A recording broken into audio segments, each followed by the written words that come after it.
in verse 1 of chapter 5.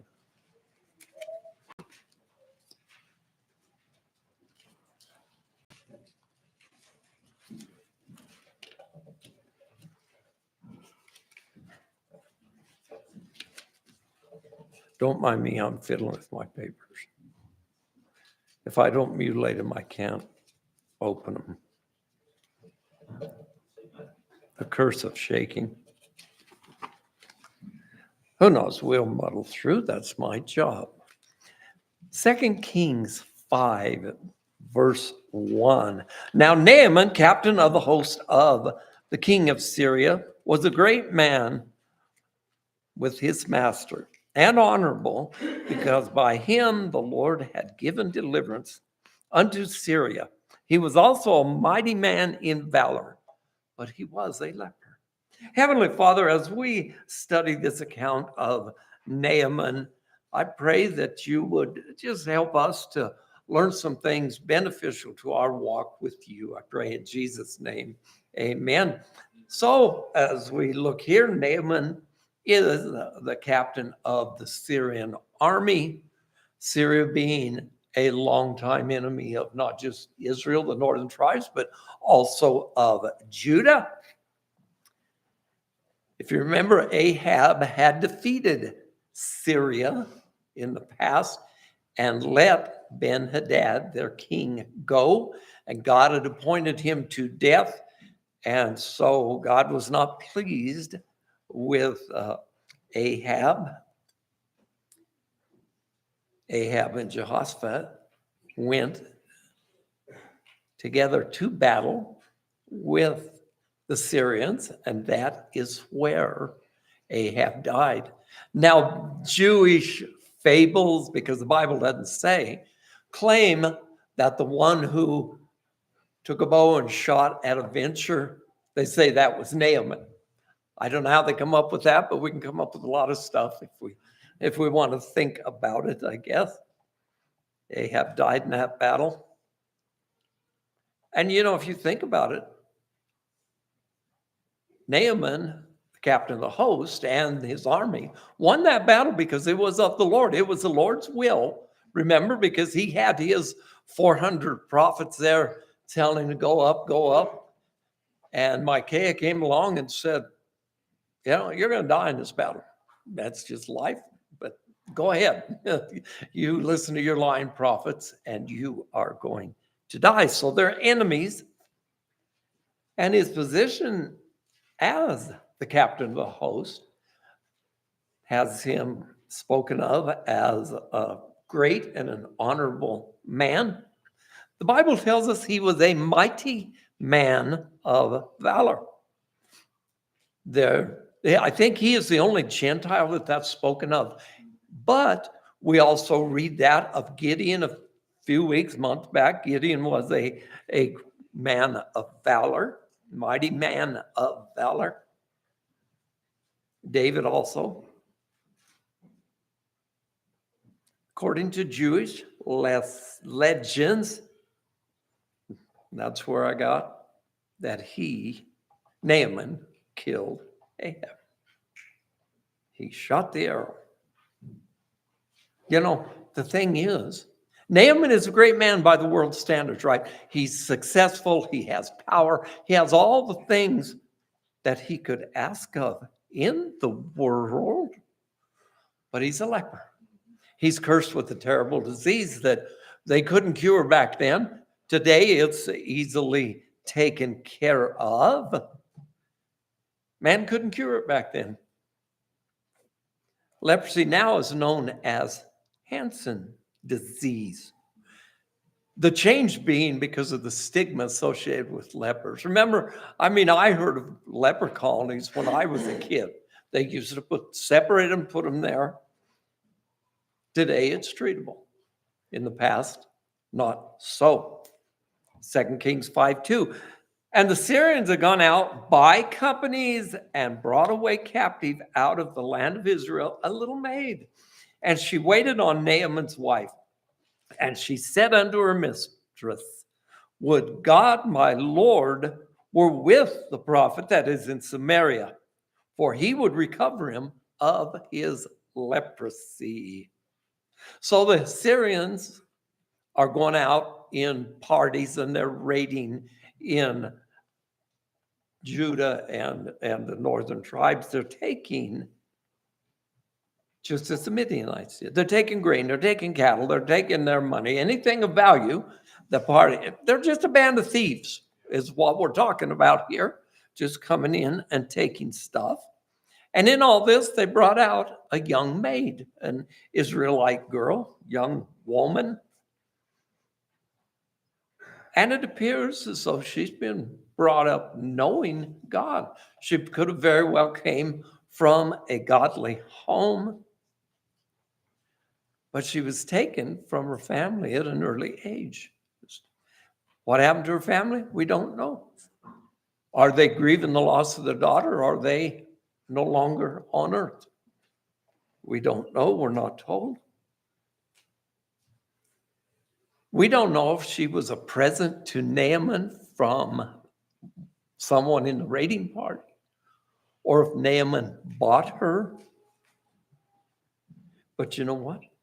This maid, this young woman or girl, was used by God as a witness in this land of Syria.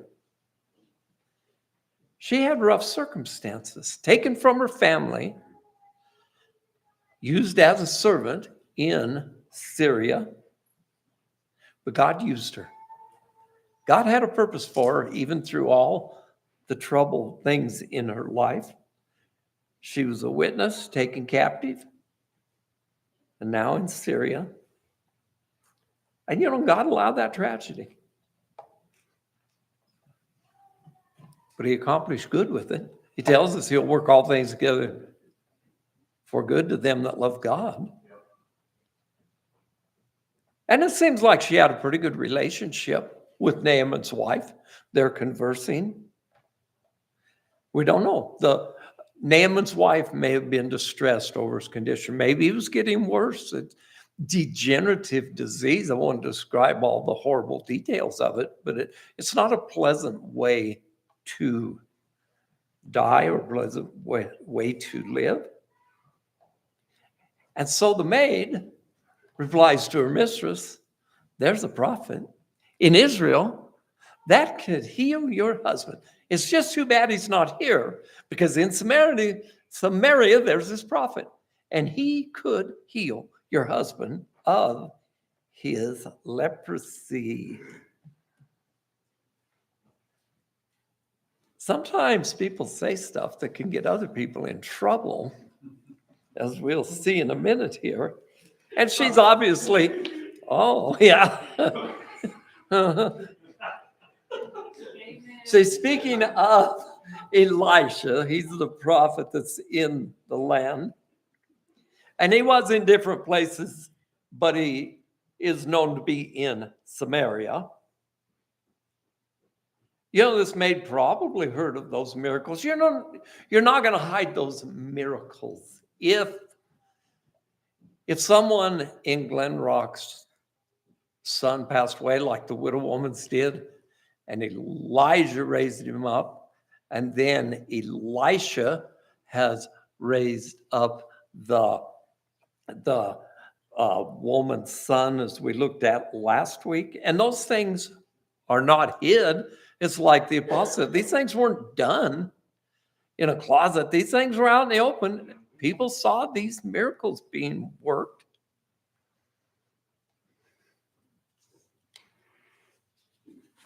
A notable miracle like that would spread. And so she's saying, if your husband was in Samaria, the prophet could help him. The prophet could heal him. And he would be willing to do it. He would gladly do it. And you think about it, she's talking about God to a heathen people. And she's a faithful witness, even though she's been taken captive. It's probably not a pleasant thing to be stolen from your family and put to work, even if you have a good relationship with the person you are doing the work for. And she had enough faith to speak to her mistress and to believe that Elisha the prophet of God, could help. 2 Kings 5:4. And one went in and told his Lord, saying, thus and thus said the maid that is of the land of Israel. And the king of Syria said, go, and I will send a letter unto the king of Israel. And he departed and took with him 10 talents of silver, 6,000 pieces of gold, and 10 changes of raiment. And he brought the letter to the king of Israel, saying, now when this letter is come unto thee, behold, I have therewith sent Naaman my servant to thee, that thou mayest recover him of his leprosy. And it came to pass, when the king of Israel had read the letter, that he rent his clothes and said, am I God to kill and to make alive, that this man doth send unto me to recover a man of his leprosy? Therefore consider, I pray you, and see how he seeketh a quarrel against me. So it talks about one going in and talk to his Lord. It sounds like it is Naaman who went to the king because of another of the second verse we read there. The maid spoke to his wife, and she probably told it to her husband and not to another servant. Verse 5, the king of Syria, king of Syria, he's a good guy. King of Syria tells the man he is speaking to, he just says, go. So it looks like that is definitely Naaman. And there are a number of wars between Israel and Syria in the previous chapters we've read. And it seems strange that the king of Syria would send a letter to the king of Israel, telling him, you need to do this for my servant, for Naaman. And so he goes. That must have been quite a testimony that young maid had, for an enemy to go to his enemy that both probably don't really care that much for each other after all those battles. And so the king of Israel, who is Jehoram, the son of Ahab, he read the letter and he's distressed. He's going, how am I going to heal this guy? I can't heal this man. He shows his desperation in rending his clothes. He just rips his clothes. He had no power to heal Naaman's leprosy. The harder part was he had no relationship with God. He had no relationship with Elisha, the prophet of God. And because of that, he said, I don't have the power to heal him. And he thought the king of Israel sought a quarrel with him. He sent this guy, and if I can't send him back healed, he's coming for us. He's just seeking a quarrel. He's just picking a fight with us. You know, and in this, we don't know, the king of Assyria or Syria could have assumed that Jehoram had a good relationship with Elisha the prophet. But it makes you wonder, because Ahab detested the prophets of God, and his son is probably no more godly.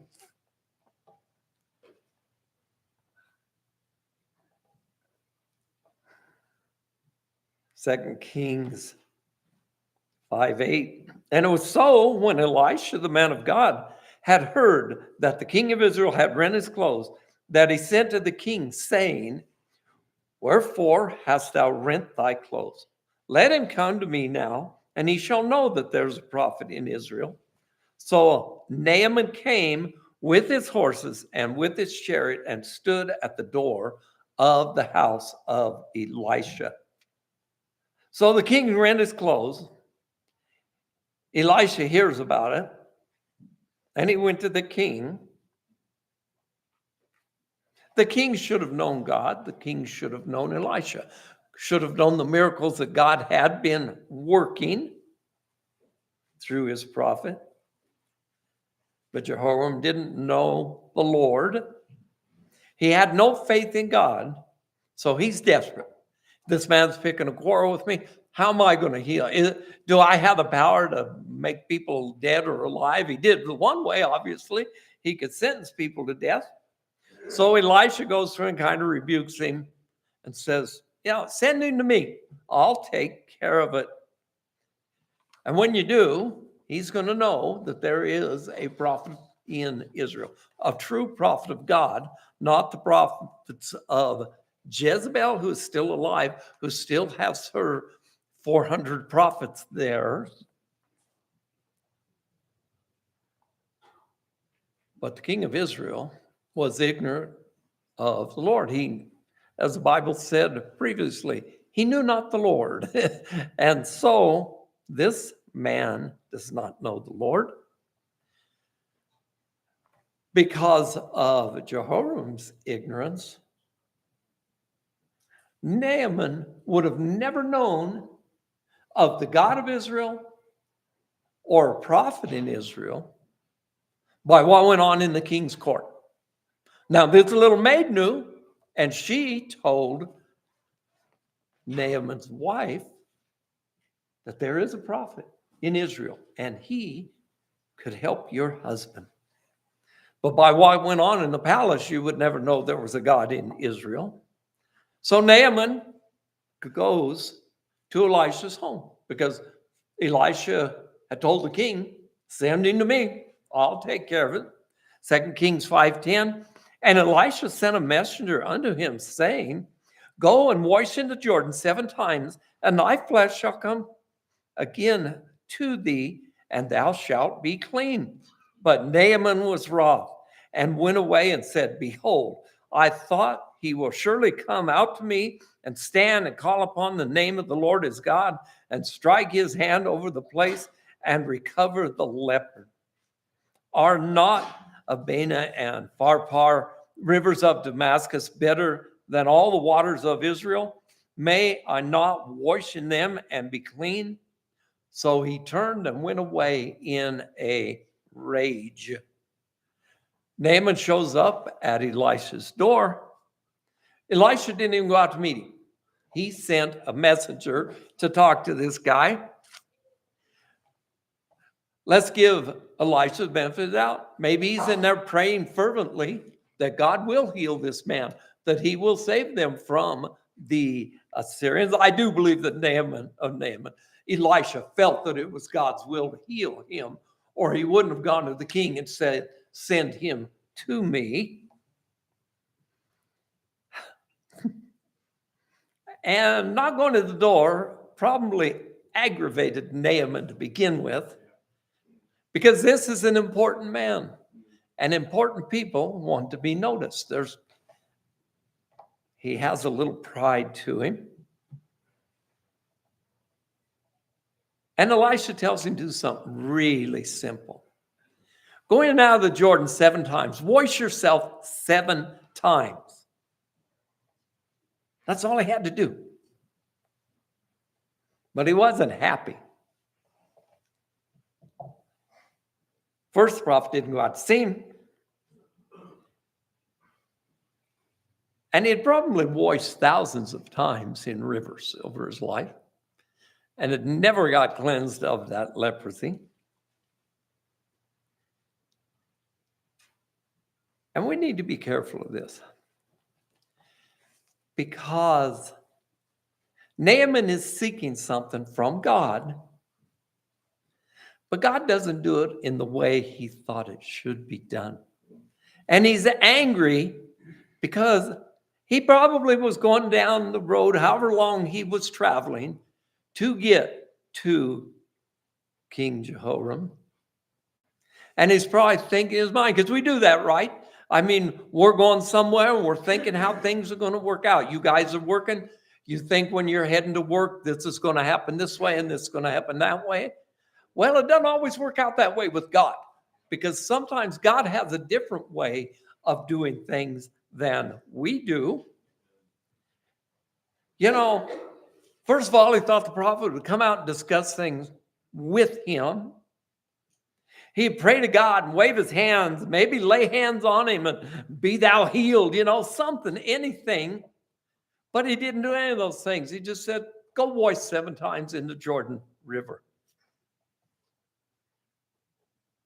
And we're not immune to thinking that God needs to do things our way. And we need to realize that that's probably not going to happen.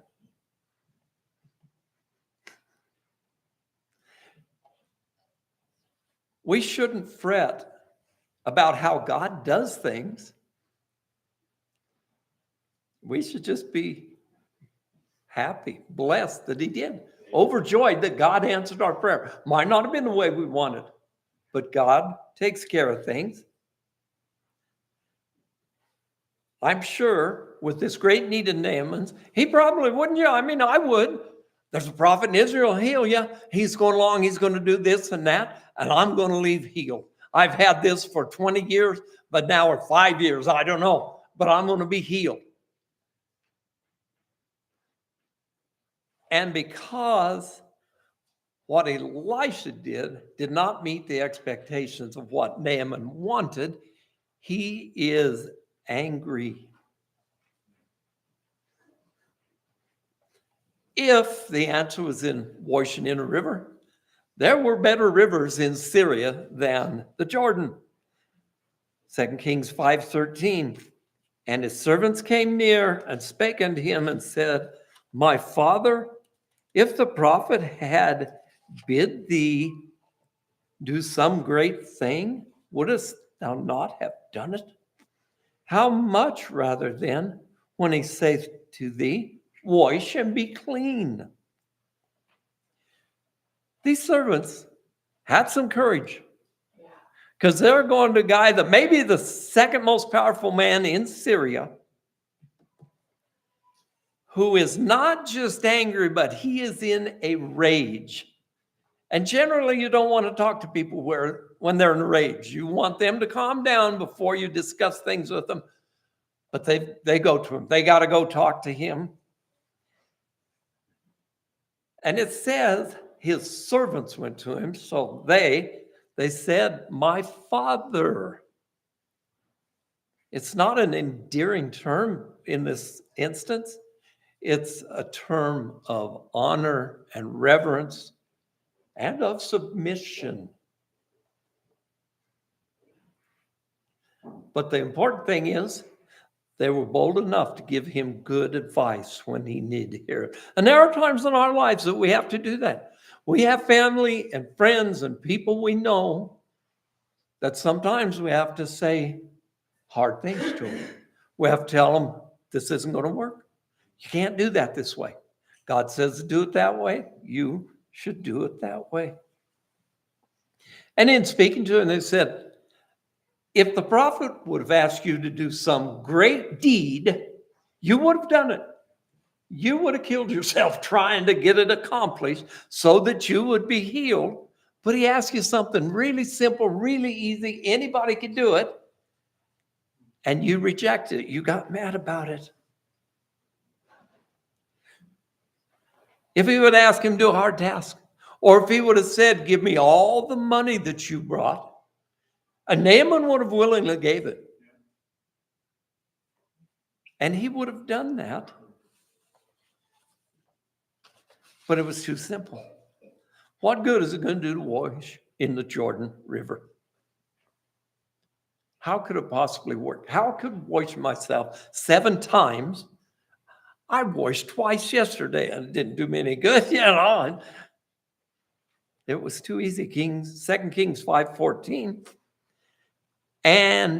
Then went he down and dipped himself 7 times in Jordan, according to the saying of the man of God, and his flesh came again like unto the flesh of a little child, and he was clean. Finally, after a little guidance from some of his soldiers, his servants, he did what Elisha told him to do. He listened to a voice of reason. Somebody said, just do what the man of God told you to do. He let go of his rage somehow. And then after he dipped himself 7 times in the Jordan, his skin was cleansed of those sores. He said he had flesh like a child. He had gotten cured of that. He was healed, cleansed. If you think about it, every time he went into the Jordan, it was a step of faith. Because he had to do it 7 times. If he had done it 6 times, he would not have been healed, because this is by faith. And so he's trusting God to do what God's prophet said.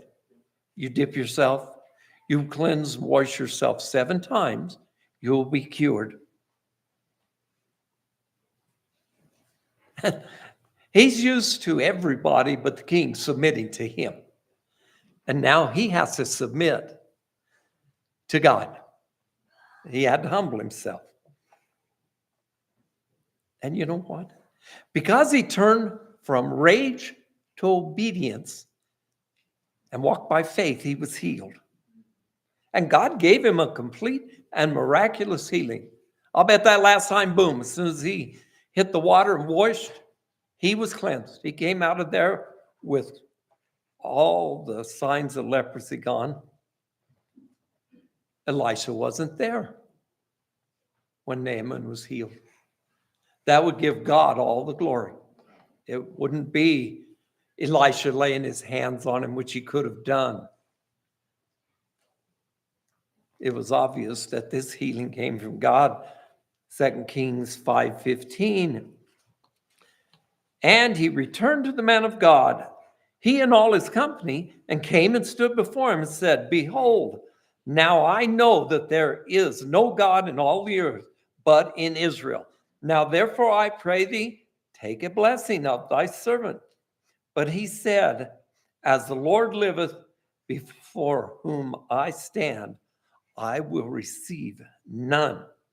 And he urged him to take it, but he refused. I don't think we can truly understand the gratitude that Naaman felt. He had a disease that would have made him an outcast if he had not been the captain of the Syrian army. He would have suffered for the rest of his life, however long it was going to be. We don't. God knows he didn't, but he's been made whole. And what did he do? He gave God the glory, and he wanted to reward Elisha. This is pretty similar to when Jesus healed the 10 lepers, and only one of them came back. And Jesus said, only one came back. This stranger came back. This Gentile came back. 10 were healed. Only one was grateful enough to come back and glorify God. And that's what Naaman did. He went to Elisha and he gave the glory to God. He didn't say, thank you for healing me, Elisha. He spoke of God.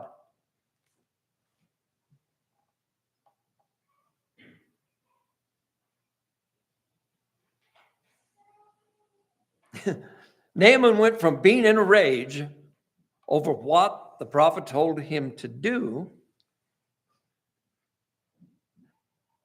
because he visioned something. I don't know what, but he in his mind thought God's going to do this. This is how I'm going to be healed. He stated a few of things in the previous verse that we read.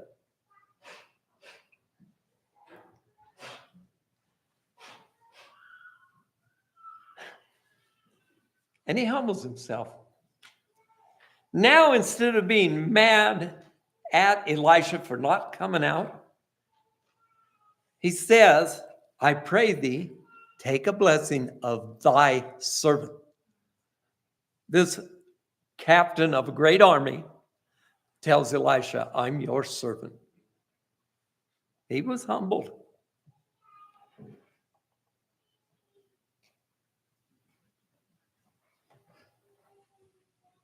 He was persuaded that there is one God. The true God is in Israel, and Elisha represented God on this earth.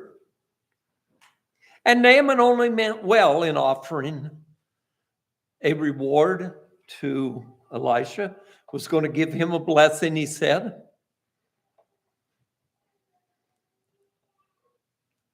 He could have been wanting to support the prophet, help him out, have a little. When I was a lost man, Pastor Smith did my dad's funeral, and knowing how funerals work, I'm sure that the funeral home gave Pastor Smith money for doing the service. But afterwards, I went up and gave him some cash I had. Just thankful that he took time to do the funeral for my dad. I understand. You know what I told him? I said, and it wasn't much, it was like $50. I said, and this is 1993. I said, buy some gas for your car, if nothing else, because you go around a lot.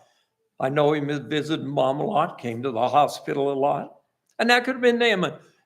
I just want to help your ministry a little. Can I give you a blessing? Can I help you? And Elisha said, no, I don't want anything. I don't need anything. That's okay. And in doing this, he let him know that, yes, God healed you. I was just an instrument that was used of God. You met with me, but God did the healing. And Elisha also didn't do it for personal gain. He was not a hireling. He did it for the glory of God and for the nation of Israel. And we can't discount the fact that Elisha could have had compassion for this leper. He could have felt, man, this guy needs healing. I'm going to fervently pray for him. We should feel that way at times. When somebody's having health issues, just like Brother David praying for Miss Audrey, we need to pray and have compassion towards each other. But Elisha wasn't going to take a reward. 2 Kings 5:17. And Naaman said, shall there not then, I pray thee, be given to thy servant 2 mules' burden of earth? For thy servant will henceforth offer neither burnt offering nor sacrifice unto other gods, but unto the Lord. In this thing the Lord pardon thy servant, that when my master goeth into the house of Rimmon to worship there, and he leaneth on my right hand, and I bow myself in the house of Rimmon. When I bow down myself in the house of Rimmon, the Lord pardon thy servant in this thing. And he said unto him, go in peace. So he departed from him a little way. He wanted to take some soil from Israel back with him. Maybe he wanted to use it to build an altar on. Maybe he wanted to put that dirt there since he knew it was the God of Israel. Thought maybe he could better worship the God of Israel. And maybe the dirt was to remind him of God. God healed me not as a worshiped object, but sometimes we have things just to remind us. Remember the tale, tie a string around your finger. That was the thing when I was a kid. You try to remember something, tie a string around your finger. Because I forget things at times. I don't tie strings around my fingers, but I repeat over and over in my head, I got to do this, I got to do this, I got to do this, and then I forget it. But maybe with the dirt there, it would remind Naaman, God healed me. He might get up every day and see a mound of dirt and say, God healed me. What a great God. What a wonderful God Israel has.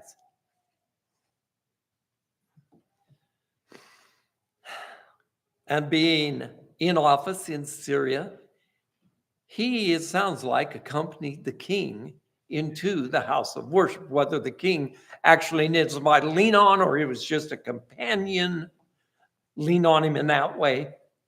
He said, forgive me, ask God to forgive me when I go into the house of this idol, because my master is going to make me go in the house of this idol. But, I look at it as we would going in, and not to worship, but going into a church that we wouldn't even call a church, for a wedding or a funeral, something like that. He's just going in there. He's not going in to worship their God. When we were with Brother Fort in Chicago in 2012, he took us to a Buddhist temple, and we talked to was it the priest? What was the head of the Buddhists? I can't remember what he was. But anyway, we talked to him. We went up where they worshiped and saw the candles lit and the food offerings and all their little idol statues. It didn't induce me to worship a false god.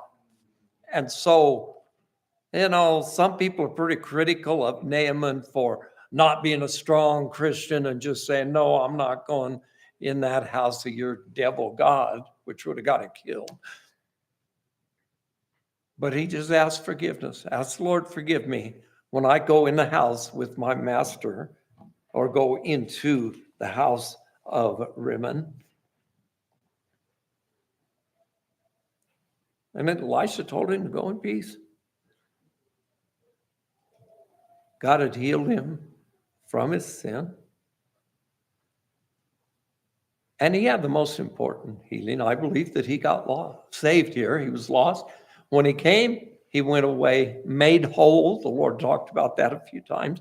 You could see that he had a heart changed by God when he went back to Elisha, who had basically insulted him by not going out and meeting with him. But now he is wanting to give the prophet a blessing. 2 Kings 5:24. But Gehazi, the servant of Elisha, the man of God, said, behold, my master has spared Naaman this Syrian in not receiving at his hands that which he brought. But as the Lord liveth, I will run after him and take somewhat of him. So Gehazi followed after Naaman, and when Naaman saw him running after him, he lighted down from the chariot to meet him and said, is all well?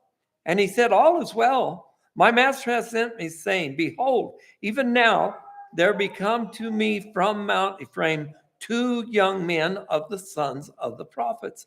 Give them, I pray thee, a talent of silver and 2 changes of garments. And Naaman said, be content, take 2 talents. And he urged him and bound 2 talents of silver in 2 bags with 2 changes of garments, and laid them upon 2 of his servants, and they bare them before him. And when he came to the tower, he took them from their hand and bestowed them in the house. And he let the men go, and they departed. So Naaman left and had gone a little ways, don't know how far. As with all things, a lot of speculation out there. How far Naaman, how do you guess? How do you even determine what a little way is? If it was Nancy, a little ways, it'd be 3-4 miles. If it was me, it'd be the shop, It's just our priorities. How far is a little ways? It's different to everybody. But Gehazi is not happy. Naaman leaves. He's upset that Elisha didn't take anything from him. He spared the man and not taken some of that valuable stuff that he brought. He could have thought Elisha should have taken something for himself, for the sons of the prophets, and me. I could have used some of that money. That's why he went to him. He decided he needed something. He thought there should be some gain from this great healing. So he took it upon himself to go. My master let him go, but I'm not. I'm going to go talk to this guy, and I'm going to get a little from him. And it could have just been his master, because in his thoughts there he said, behold, my master hath spared Naaman this Syrian. Maybe thought Elisha needed something. But guess what? He let his greed control his thoughts. He thought a thing and he didn't cast down the imagination, and it came to fruit. This guy shouldn't get off free. And he didn't. He went to him. And so then Gehazi goes and he has a nice little lie. Two of the sons of the prophets came from Mount Ephraim. They need help. He asked for a talent of silver and 2 changes of clothes. You know, we read of robes in the Old Testament. He's getting this change of clothes. One robe, one size fits all. Kind of like you see that in the world. One size fits all. How good, I don't know. If the guy's 6'8", it probably doesn't fit. And if the guy's 5'5", it probably doesn't fit. You know, it's probably for an average person. But it worked. And Naaman told him to be content. In this situation, it means take 2. You know, you just want one. You need to take 2 and be content to take the 2. Not that he was thinking more, but just wanting him to take more. And that's a lot of silver. Some of the speculation was 2 bags of silver was 120 pounds. 2 talents of silver was 120 pounds. You know, sometimes in the Bible you read of a talent and it's 100 pounds. But I don't know about this. That's just speculation. But they put it in 2 bags and 2 servants carried it. So it was a fair amount. I imagine Brother Ben could probably carry 4 of those bags himself. But these guys, they're just servants and they're just carrying a bag each. But still a lot of wealth. And he hid these things from Elisha. When he got back there, he hid them. When you hide something, you know that you did something wrong. That's why you hide stuff, because it was wrong. 2 Kings 5:25. But he went in and stood before his master. And Elisha said unto him, Whence comest thou, Gehazi? And he said, Thy servant went no whither. And he said unto him, Went not my heart with thee when the man turned again from his chariot to meet thee? Is it time to receive money and to receive garments and olive yards and vineyards and sheep and oxen and men servants and maidservants? The leprosy, therefore, of Naaman shall cleave unto thee and unto thy seed forever. And he went out from his presence, a leper as white as snow. Elisha knew what Gehazi had done. And so, once again, Gehazi lies. I didn't go anywhere. What do you mean? I just stayed here. Gehazi's attempts to hide his sin had failed. Elisha knew in his heart what went on. God let him know what Gehazi had done. And perhaps he just watched him. Perhaps he went to the door right after that, saw Gehazi run off after Naaman. Don't know. But I believe God let him know what had happened when he said, Did not my heart go with thee? And Elisha lists some of the things he might have been lusting for. Not only the things he took, silver, gold, and robes, or we just read of silver and the robes. But the silver could buy him a lot. He could have vineyards and olive trees and sheep and oxen. He could have men servants and maid servants. He had a lot of money there to live a better life.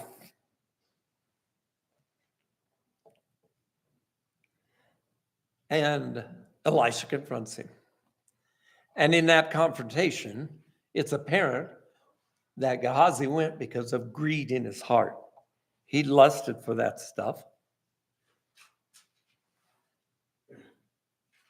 His actions showed his greed, and he was judged for it.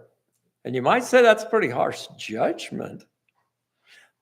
But he was a man, some speculate he was of the sons of the prophets. He was a representative of God. He might not have been as high up on the ladder as the prophet Elisha, but a servant of God is a servant of God.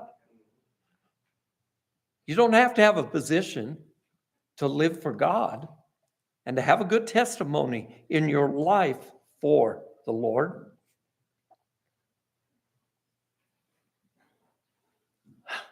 When he allowed himself to covet, he didn't think of any of that stuff. And I think we can get ourselves in trouble at times that way. We don't think of the end result of our testimony.